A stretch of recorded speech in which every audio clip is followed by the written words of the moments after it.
دوست جو شروعات کرنے سے قبل گھبراتا ہے، پریشان ہوتا ہے اور یہ سوچتا ہے کہ بعد میں کیا ہوگا، وہ سامنے آ جائے، میں اسے بتانا چاہتا ہوں کہ بعد میں کیا ہوتا ہے، کیا ہو سکتا ہے اور کیا ہوا تھا۔ تو یاد رکھیے، بعد میں جناب یعقوب علیہ السلام کی بنائی واپس آ گئی تھی۔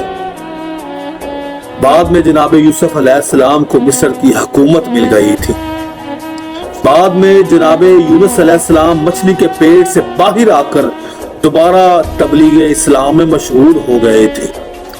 بعد میں موسیٰ علیہ السلام نے دریا نیل کو پھاڑ کر بنی اسرائیل کو بحفاظت منزل مقصود پر لے گئے تھے۔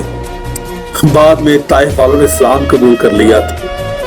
بعد میں مکہ فتح ہو گیا تھا اور بعد میں پورا عرب اسلام لے آ چکا۔